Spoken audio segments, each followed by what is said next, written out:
I have just created a randomizer that will decide how I play hardcore classic WoW. It will pick a random class, race, gender, and appearance combination, and I will play it until I die. The goal is to go through each class once, attempting to reach level 60. Join me in this journey of self-discovery and overconfidence. This is 60 or Die Trying. On the last episode, we started to make peace with the goblins. We delivered the shiny rock to the Moonglade Shed. We unlocked the cat form. And we completed the Wailing Caverns, obtaining the insane Crescent Staff. Welcome, viewer! If you're here, you probably found this channel before I hit 50 subs. Congratulations! Here's a quick progress report of our current character, Leon Bovine. We're level 23, we got our first blue pieces in the green lizard scale cloak and the Crescent Staff. We also obtained our first shoulders and one ring. Our current animal forms, bear and cat. As for our talent tree, we've made the switch to feral and we now have 2 points in feline swiftness, which makes us walk around a lot faster. And finally the professions. We're at level 116 herbalism and level 72 alchemy. Our goals for the episode are to complete at least 2 dungeons successfully, obtain 3 more pieces of blue gear, unlock the aquatic form and reach level 30. And without further ado, on to the episode. We started by killing the Karen Queen and the local centaur leader, which built up our confidence. And there's just nothing better to do when you're confident than head into a cave filled with monsters. There's a corpse here, but we're clearly built different. In and out, easy. It was now time to kill a big, scary spider. Recommended group size for this boss is 3, but we're a lean, mean killing machine and we have no fear. Okay, so the game plan is we use Fairy Fire on her to reduce her armor.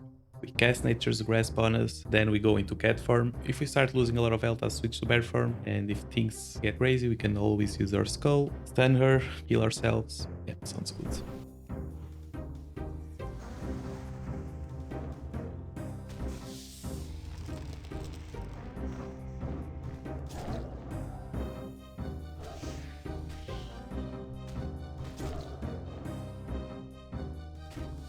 Okay, she's doing quite a lot of damage to us. I'm going to heal. Stun her. Cast a spell. Moonfire. Back to cat form.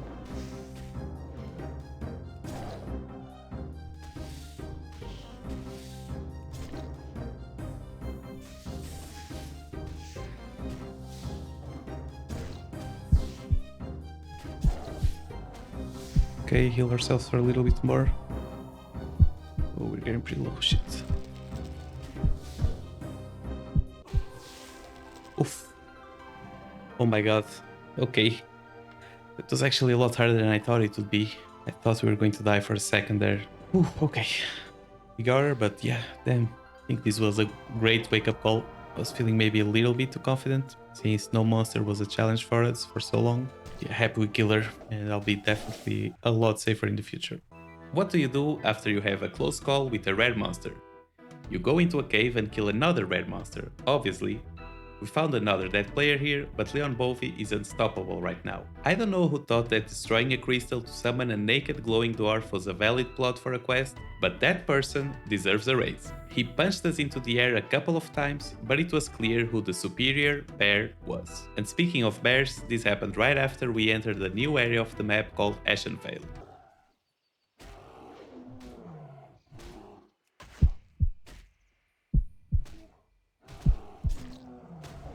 Dude. What is this bear, man? This bear almost killed me. This area of the map is really pretty, but it clearly has its dangers. For example, this red area on the map is an alliance town, and the guards there will smack you if you approach. Thankfully, we have the mighty arrow guiding us, so we're not getting anywhere close to that. Okay, we have a quest now to escort this orc and kill a big monster that's going to come from the sea. I've done this quest before, and I think I can probably solo it. I hope I'm not mistaken. I'm gonna wait for Muglash to get the aggro here.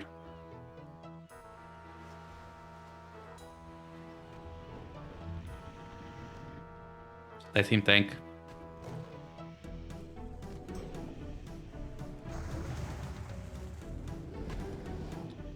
Stun him. Turn into perform.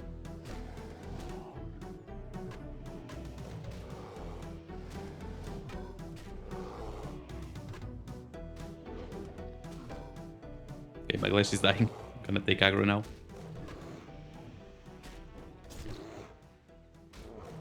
There we go. Okay. That wasn't so bad. Alright, well, there's been a lot of stressful fights in this episode. It was now time to do some shield questing. Smack some Nagas to collect their heads. Turn the herbs we've been collecting into potions. Big alchemy gains. We bought some 12 slot bags with the money we've been collecting. Big inventory space gains. Collected a manual cover and its pages. Big knowledge gains. Back in the Undercity, we witnessed a very sad moment. Don't blink into the elevators. We swam into the middle of the ocean to collect a special pendant for our aquatic form quest. I got very stressed when I was at half my breath before reaching it, but thankfully there was some free oxygen at the bottom. Phew. While doing some more quests, we were just vibing, listening to a podcast, and then this happened.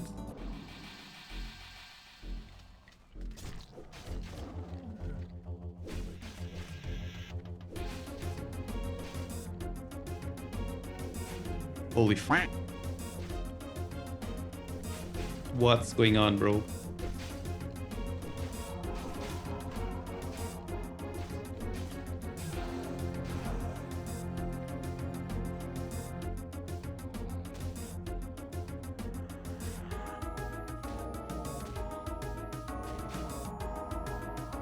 Bro.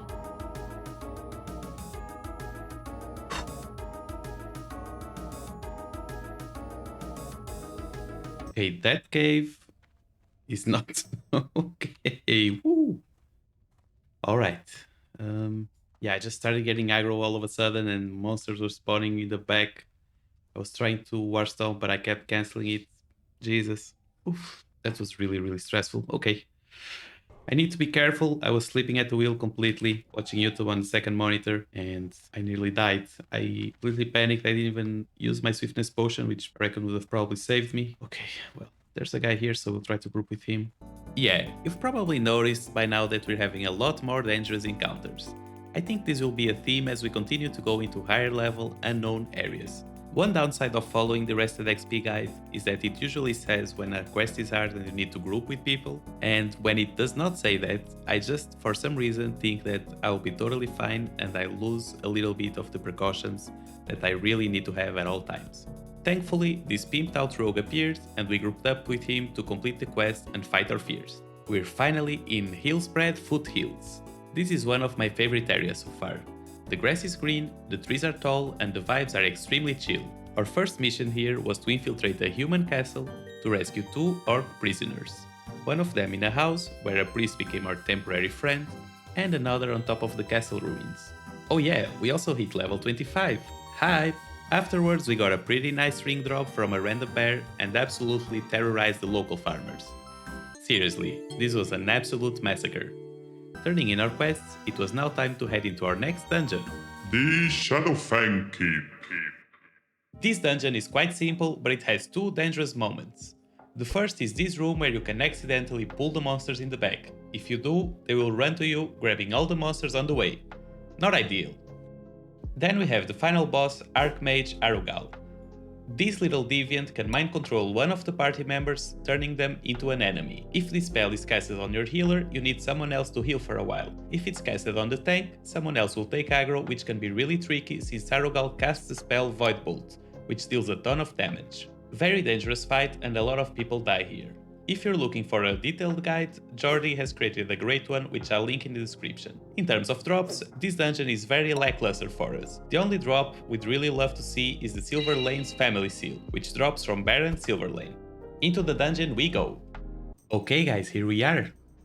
Into the Shadowfang Keep. We won't be tanking this time. We'll be doing DPS as a feral cat. Okay, I'm already not playing super well. I pulled some guys accidentally. I have to be careful because my model is really large and I want to get on their back if I can to use Shred. So I need to be careful and stay close to the tank to ensure that I don't body pull accidental mobs. There are some areas in this dungeon where it's really easy to accidentally pull them and we don't want that to happen. But other than a few shady areas and where you can accidentally pull a bunch of monsters and the final boss, this dungeon should be relatively easy. In terms of drops, sadly, as you've just seen, there aren't really that many drops that we're looking for here, which is really sad. Basically just a ring. It's all we really want from the dungeon. Here, Rattlegore should be relatively easy to kill. Gonna kill the ads first. One of the wolves here is attacking our healer. I'm gonna try to kill him fast, so our healer is okay. Kill the last ad.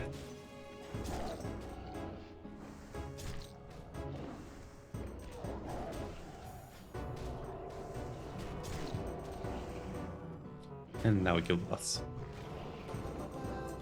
Easy enough.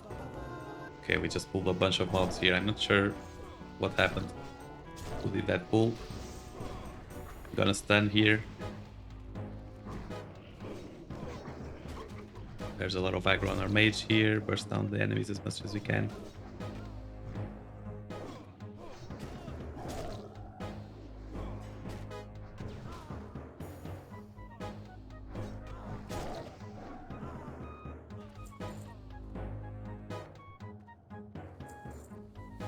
Yeah, I think it was the Warlock Imp that pulled that. Razor Claw the Butcher is another kind of mini boss here in the dungeon. It does not drop anything interesting to us. In this banquet hall, there is a boss over there, Baron Silverlane. He drops the only really good drop in the dungeon for us, which is a ring. So fingers crossed for that. Let's hope we get it. After we're done clearing the room, we're going to pull him and wish for the best.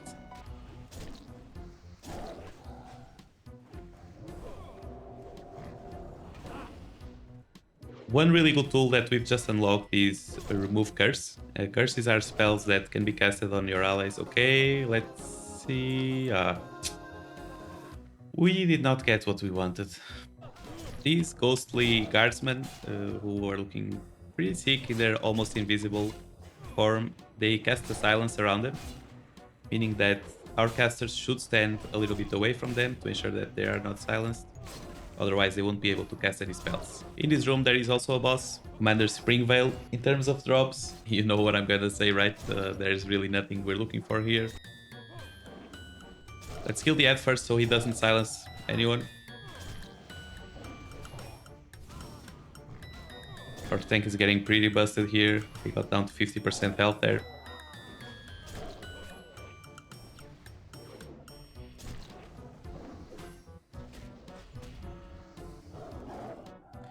Boss casted a Divine Shield on himself. He's immune to damage for a little bit.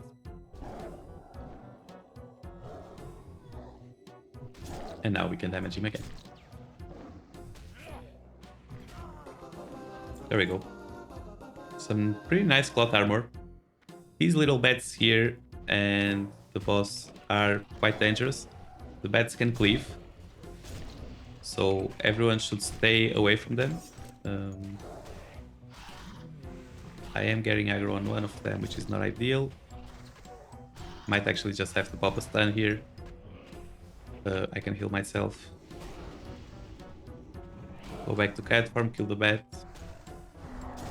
Pretty sure that our goal here is just to kill the bats ASAP.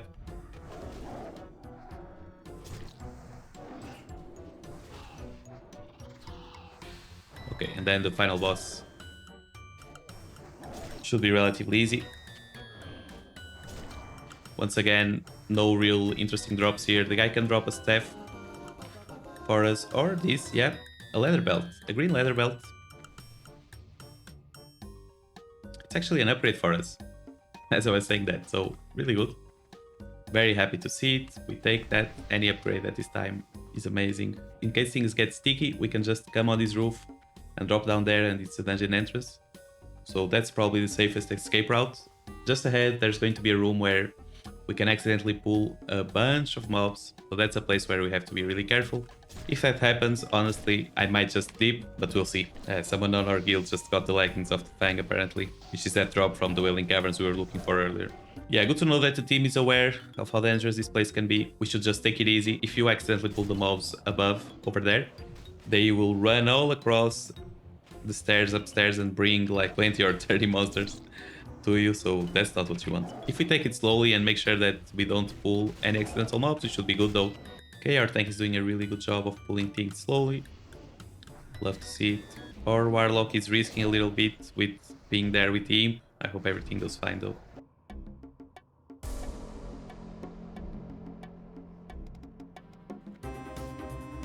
Yeah, okay, our Warlock just pulled the monsters I was mentioning.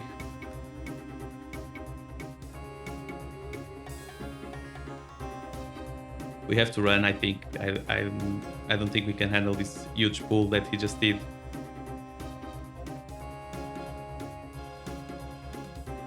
Yep. That's a lot of mobs.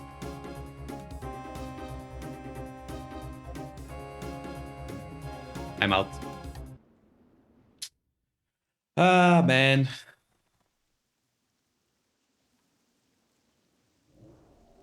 This Warlock, bro. It's a bit annoying because we were telling him to be careful and to stay back, and the guy just did exactly the worst thing that he could have done, which is go against the back wall and pull off all of the mobs. It's okay, like, the only reason I know about that mechanic is because I was reading a lot before coming here, and I've seen some clips of people dying there, but when it gets to the point where we're telling him not to do it, he should really be a bit more careful. If we didn't know about leaving the dungeon there, I think we probably would have just wiped, honestly. No problem though, we go again. This really goes to show how in hardcore it's really important to know the mechanics. With that said, I still think I'm going to die before level 60 because there's a lot of things I don't know, a lot of shady quests that I might think I'm strong enough to take the elite mob and then die, or falling off places that happened to me before. These guys are the ones who are walking around on the forest terrorizing everyone. And in an earlier episode, we saw them almost kill a level 10 rogue who managed to run away by a little bit. And then we ourselves who got really spooked. Feels good to take some revenge on them. Not looking so scary now, pal. Okay, here is another boss, Fenris the Devourer. He can drop some decent bracers for us that give us 5 agility, which I believe would be an upgrade. No, it's a cape. Okay, and here's the final boss.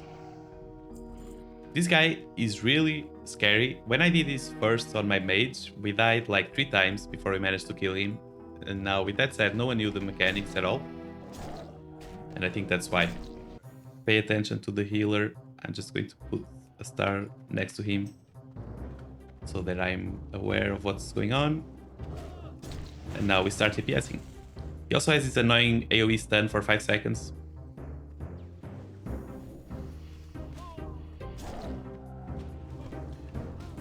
The tank was losing aggro there for a second because we got stunned, but we're good now. Curse on Light Era, which is our mage. That's fine, I think. Teleported. I am tanking now, so I'm going to switch to bear form here. Okay. We tanked a little bit there on bear form just so we didn't risk getting bursted.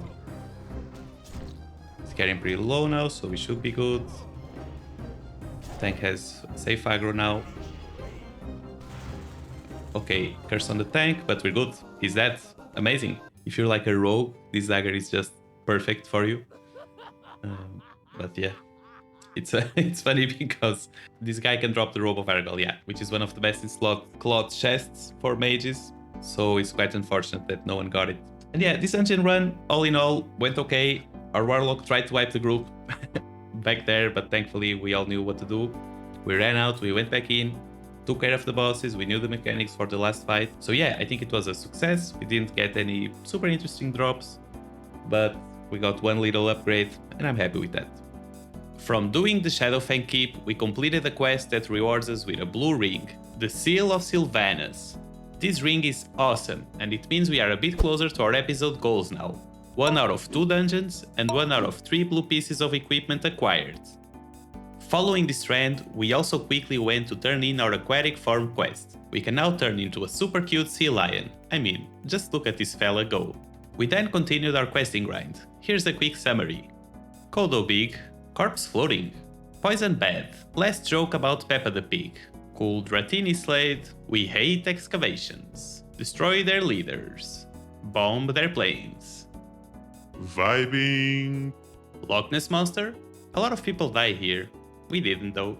Killing fellow druids? Not cool. Catfight? I do not support deforestation. That's a cool bird. Killing some water elementals? Underwater. Revenge on the bad bear from before. Escorting a polar bear in the middle of an enchanted forest, while killing other humanoid bears. We then tried to take down Ordanus, but we got overwhelmed and nearly died. Thankfully, we found this amazing reset spot that saved our lives. We went back to try one more time, but it was not doable alone, so we found a group that was perfect. We had a warrior named Ordanus FDP, who was on a revenge mission. He was considering doing it alone for the glory, but our hunter had different plans. After turning in all of our quests, we were halfway to level 30 and ready for our final challenge. The Blackfathom Deeps! My good friends, we are in. This is the Blackfathom Deeps. The dungeon should be relatively easy to complete. There are some minor sketchy spots where we might pull a little bit more than we intend, so we have to be careful with that. But if we take it slow, play as a group, everything should be good. Smooth sailing. So let's see how this goes, and hopefully we can get those 2 blue drops that we're looking for. Anyway, this is the first boss, Gamurai. It's just a big turtle. No real notable mechanics, we just have to kill him. In terms of drops, there's really nothing we're looking for from this guy. So yeah, it should be simple. He's going to trample us in 2 seconds. He might be dead by then though. Yep. There we go, one of the drops is this one, not something we're interested in since it's a cloth piece of armor. And here's Lady Severus, she drops an amazing pair of gloves for us. So that's what we're keen to get here. Okay, I got aggro off the ad, that's not ideal. Okay, seems like the plan here for the team is just to burst down the boss. No notable mechanics here. Let's see if we get the gloves here. Yes, Naga Battle gloves. That's really good. Yeah, this is one of the pieces we were looking for in the dungeon. Really happy to see it. Now we have to win the role. There's one other person needing on it, which is our shaman, which makes sense. Fingers crossed. Let's see. We lost, man. That's too bad. We rolled a 12, he rolled a 15 for it. We both had pretty low rolls. Sad to see him go to the shaman, but happy for him anyway. Okay, quite a big pool here. Gonna use my stun. Gonna put some heals on the tank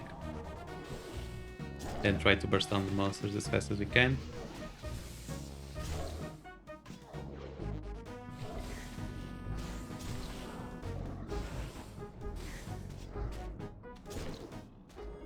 Okay, we're doing good, everyone's good on health, so no worries.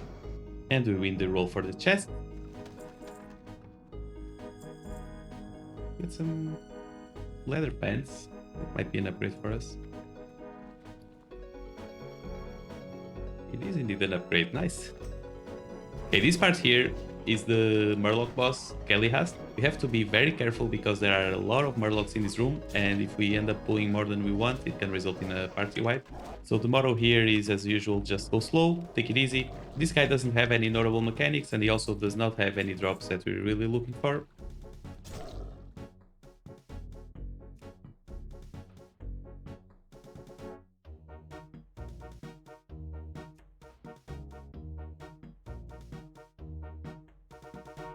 And my game just crashed. That's not good. It crashed right as they were pulling the boss. Good thing this boss is relatively easy, so I was in no real danger, but that was really sketchy. This orb here, if you interact with it, you get a nice buff for 1 hour.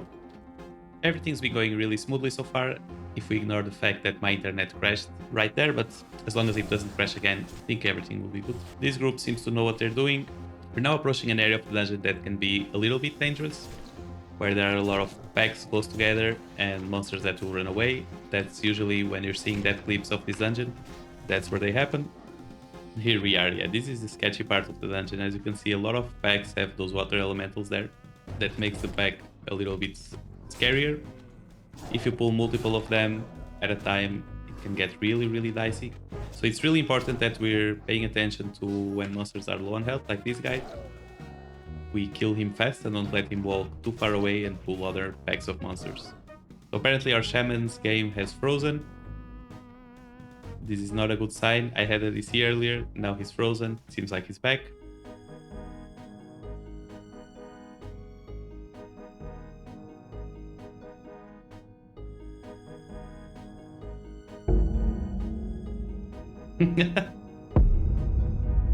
I think it's probably a lot safer if you clear all the packs here. I've seen way too many dead clips to feel comfortable leaving packs behind that we might accidentally pull later. And I'm going to make sure that none of them can run away. Okay, so far so good. We're taking it easy. Not letting any monsters escape. That's a pretty big pack there with 3 mages and 2 water elementals. Might be a bit scary, but I'm sure we can do it. Kill the water elementals first, then focus down one of the mages together with the team. Yeah, polymorph here is really smart. We can keep one of them crowd controlled, kill the others, and then it's easy pickings. Yeah, our mage is doing a really good job with the polymorphs. That's what we want him to do. Okay, sneaky little quest item here. Spawns a big water elemental, but it's really easy to kill. Okay, now we're going to the second to last boss, the Twilight Lord Kelris. He doesn't really drop anything interesting for us, as has been the pattern so far. But after we kill him, we have to light up the balls around him, and this will call waves of mobs. Probably seen a clip of someone dying here in the past where someone unknowingly activates all of the balls at once, and that brings in a huge amount of monsters. And use some abilities. What do you want me to do? Help! What am I supposed to do? Help me!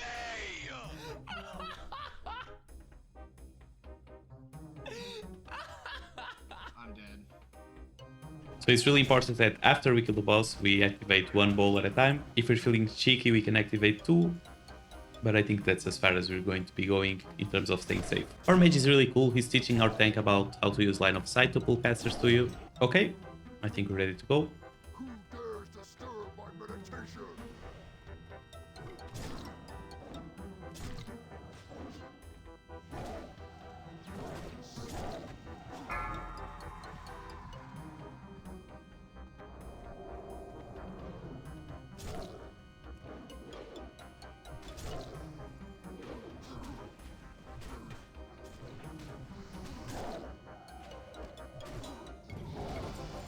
Hey, level 30! Right on time. So we now have to just clear this encounter. Then there's the final boss behind that wall, which drops the last item that we're looking for.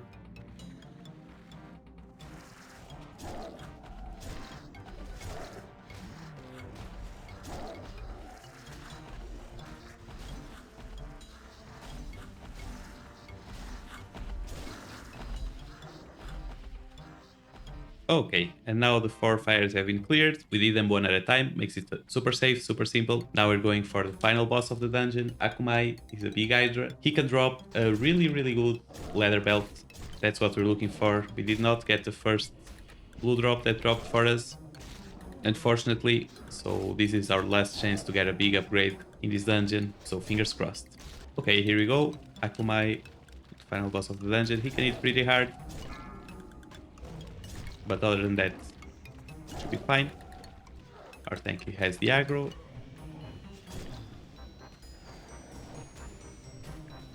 As long as we don't take the aggro away from our tank, we should be pretty safe here. He's enraged now, using his attack speed, but yeah, our tank here is just a beast.